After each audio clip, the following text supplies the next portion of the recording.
stars, but I still had the wicks in there. But look how wonderful they turned out. Oh, I just love it. I love that color too for autumn, both of those colors. So this one is the pumpkin souffle, and then this one is the autumn, no, excuse me, Amish harvest. So, but that's what they look like. Okay guys, so as you saw in the clip, we are going to be making candles today. So if you are interested in this type of video and curious, and you ever thought, I wonder how candles are made, well, then this video is for you, and keep on watching. Don't forget to hit the subscribe button. Give the video a thumbs up if you liked it. Okay guys, so to go ahead and get started, just going to show you kind of what you need before we get on into it. You will need the scent of your choice. I'm going to be making 3 different candle sets today, so I'm choosing 3 different scents. And then you will need either liquid dye or dyed chips. You will also need a container, which I'm using these metal containers, but you can use glass if you prefer. And you will need a scale. Of course, your choice of wax. I'm using the Golden Wax 464. It is the soy blend. You will need, you don't have to, you could use a double boiler if you have one. My husband made this. It's actually a Fry Daddy where you fry stuff in, but he's amazing and awesome, and he made me my own candle melter maker. You put the wax in there and melt it. It's awesome. You will also need a pouring pot. You will need a stir stick. I use wood. And then you're also going to need a thermometer. This is a candy thermometer. I would highly recommend it. It's wonderful for making candles. This is how we insert the wicks into our container. You need a wick. You also need adhesive tabs for the actual wick. These are chopsticks, not chopsticks. These are shish kebabs, used for shish kebab sticks. But I cut them in half and use them to keep my wick centered when I'm pouring. You're also going to be needing warning labels for candles. These are also different size wicks that I got. These are some that I already have made up. And then these are the wick tabs, which is also what you will need. These are the wick tabs. The size I use, I bought a 1,000 tab bag. They are 20 by 6. So that's what I use.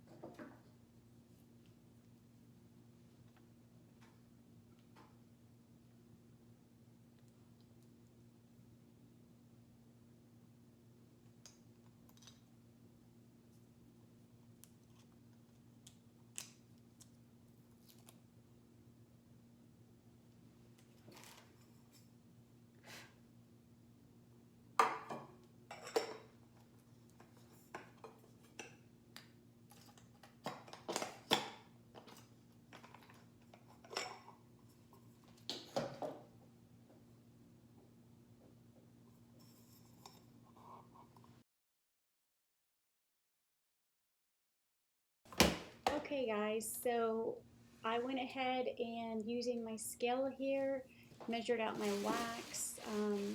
As the big box I showed you, I usually make about 6 candles, and it'll take, I do a little bit less than, around 4 pounds, maybe just a little bit less because sometimes I have a little extra. So about 4 pounds, a little less than 4 pounds will do 6 containers. As you can see, I'm just using an old measuring cup and pouring it in. It's very important to measure out, and you can Google how many ounces or pounds of wax you will need for however many ounces of the container that you're using. I'm making quite a bit, so that's how many pounds that I decided to use for this batch of candles.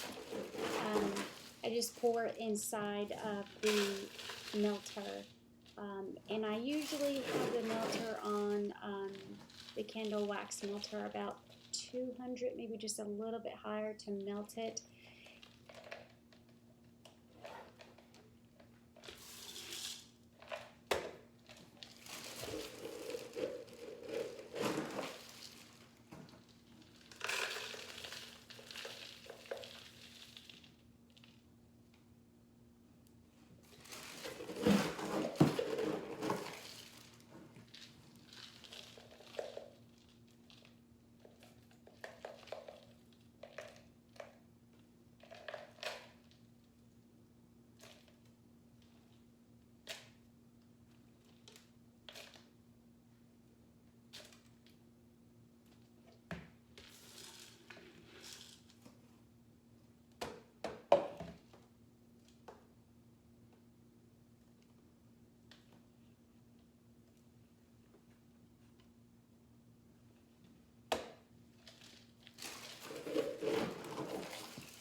Okay, as you can see, the wax is already starting to melt. I went ahead and kept checking the temperature. Usually, like I said, I heat it up around 200 degrees, and I stir often, especially when a lot of it starts melting down. I normally only heat it to about 185. Sometimes it'll get to where it'll already be melted around 180. At that point, you need to go ahead and take and turn it off. On the back there's a knob, and I just turn it till it's off. But sometimes you'll see little bubbles, but that's normal. It doesn't really take high heat to melt this wax because it's soy.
Okay, so the next step is going to be pouring your wax into your pour container. I just go ahead, if you see on there, it has a little valve, and you just turn it, and then it'll start pouring out into the pour container.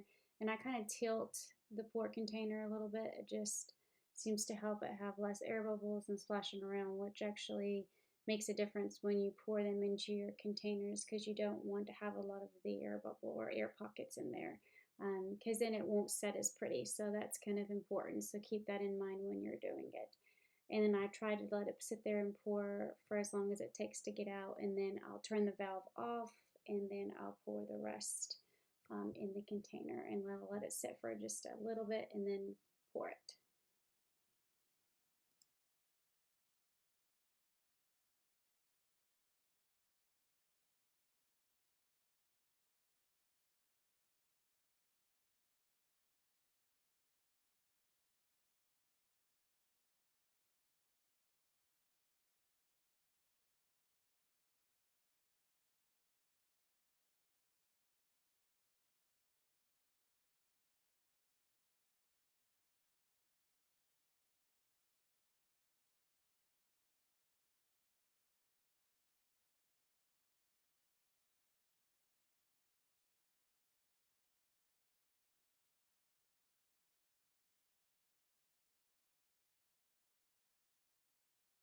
Okay, so obviously the last step will be pouring. I'm sorry, I'm in my way just a little bit. As you can see, I moved over.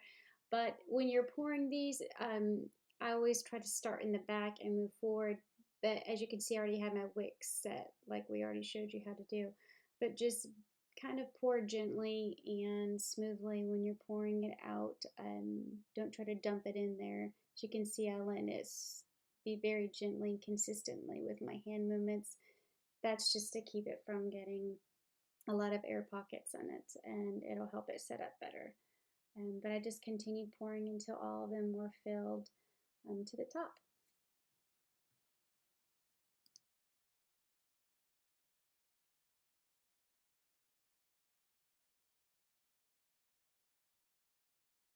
So this is what they look like when you are finished with them. They've sat overnight. Actually, this is the afternoon the next day. So yeah, about a little less than 24 hours, but I still had the wicks in there. But look how wonderful they turned out.